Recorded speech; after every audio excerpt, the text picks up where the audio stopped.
Pada hari ini kan sebenarnya hasil rapat tadi malam kita yang menyepakati pertemuan seluruhnya ingin membantu kejaksaan untuk menyelesaikan proses hukum mobil siaga ini secepat mungkin dengan menyerahkan mobil yang bermasalah ini ke kejaksaan. Nah, tapi kebetulan tadi pagi kita dari AKD itu ada agenda audiensi dengan Pak PJ Bupati, kemudian disarankan untuk jangan sampai menyerahkan mobil siaga ke Pemkab atau menyerahkan mobil siaga ke kejaksaan. Dan di saat itu juga pihak Intel dari Kasat Intel dari Polres menyampaikan bahwa teman kejaksaan membuka pintu untuk perwakilan 5 orang bertemu di kejaksaan. Dari dua pertimbangan himbauan dari Pak PJ saat ketemu di rumah dinas dan komunikasi antara teman-teman Kasat Intel Polres Bojonegoro dan Kasih Intel, kemudian kita mengambil pilihan setelah berembuk untuk teman-teman ditahan untuk tidak berangkat dulu dan kita berlima untuk mewakili sebagai perwakilan dari kawan-kawan untuk mengomunikasikan apa yang ingin disampaikan kepada pihak kejaksaan. Di tingkat kejaksaan tadi kita ditemui oleh Pak Kasih Pitsus dan Pak Kasih Intel, yang pada intinya kami sampaikan yang pertama, kami dari pihak AKD keberatan dengan muatan informasi yang menjadi konsumsi publik yang beredar di media seolah-olah hari ini 384 kades di Bojonegoro itu maling. Karena sudah viral di mana-mana kontennya Metro, yang juga konten-konten berita yang telah diolah oleh kawan-kawan di media resmi maupun media sosial yang menyampaikan bahwa kades di Bojonegoro koruptor berjamaah. Nah, itu kita minta kepada pihak kejaksaan, kita memohon agar informasi-informasi tentang penyidikan ini diberikan secara berimbang, sehingga bahwa kami ini dipanggil masih sebagai saksi dan proses ini masih panjang karena ini masih tahap penyidikan, belum gelar perkara, belum bagaimana kemudian juga koordinasi dengan pihak inspektorat seperti himbauan dari Bapak Kejaksaan Agung agar saat kepala desa ada kesalahan atau berhubungan dengan hukum lebih baik ada pembinaan dulu.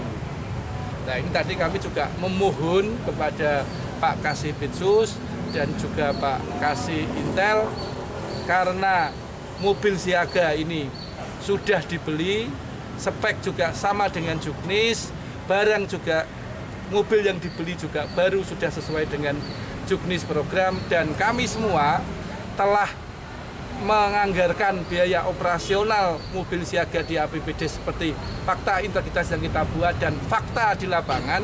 Semua rumah sakit, puskesmas, klinik, tukang pijit, banyak mobil siaga yang berkeliaran, itu terbukti bahwa mobil siaga sudah betul-betul berfungsi untuk melayani masyarakat. Sehingga kami memohon agar penegakan hukum ini sifatnya bukan menghukum tapi membina. Dan alhamdulillah apa yang kami minta itu bisa dimengerti dan dipahami oleh pihak dari kejaksaan, baik Pak Kasih Intel maupun Pak Kasih Pitsus. Kemudian yang kedua, Pak Kasih Pitsus dan Pak Kasih Intel tidak bisa menerima mobil siaga kami kalau memang hari ini ada yang mau menyerahkan mobil siaga. Karena pertama, selain tidak ada tempat, selain itu juga fungsinya akan tidak ada atau fungsinya akan hilang. Maka diminta kami untuk demi keamanan dan ketertiban, karena nanti akan menimbulkan kerawanan, maka kami dimohon untuk tidak meninggalkan atau menitipkan mobil siaga ke kejaksaan. Nah, karena kami tadi yang kami minta adalah bagaimana ada keberimbangan informasi tentang status kami, dan yang kedua kami minta untuk penegakan hukum ini lebih bersifat kepada pembinaan, bukan penindakan hukum, dipahami dan dimengerti. dan akan diupayakan oleh teman-teman kejaksaan, maka kami tadi sudah menyampaikan ke semua koordinator kecamatan untuk yang sudah terlanjur sampai di kejaksaan, mobil siaga dibawa kembali pulang, tidak ditinggal atau diserahkan ke pihak kejaksaan.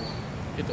Pak, tadi nyebut mobil siaga berperkara. Kalau dari sudut pandang kepala desa sendiri, permasalahan pada mobil siaga ini ada di mana, Pak?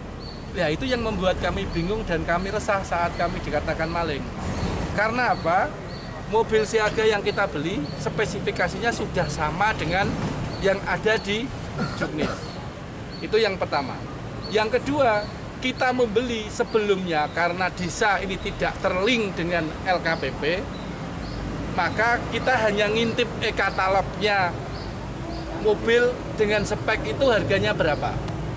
Khusus saya beli Suzuki, saya lihat Suzuki APV GX di tahun 2002 di e-katalog adalah seharga 243 juta. Saya melakukan penawaran dan negosiasi dapat harga 241. Artinya harga yang saya beli sudah di bawah e-katalog untuk wilayah Bojonegoro dengan APV tahun 2022. Artinya di konteks ini secara mens rea kami sudah tidak punya niat jahat untuk memarkup. Kalau orang lain beli, misalkan PMK beli, ya harganya adalah 243 karena e-katalog itu yang ada. Tapi karena desa tidak terhubung dengan e-katalog, sehingga kita melakukan lelang manual. Itu yang pertama. Yang kedua, di Juknis dipastikan harus membuat fakta integritas untuk mengalokasikan operasional dan biaya perawatan mobil siaga. Sudah kita lakukan. Semua kades di APBDes-nya memasang operasional mobil siaga mulai dari 25 juta sampai 75 juta. Sehingga hari ini kawan-kawan media bisa lihat bahwa mobil siaga di depan rumah sakit, di depan klinik, puskesmas, baik itu di kota Sumberjo maupun Padangan, banyak bertebaran mobil siaga untuk melayani masyarakat.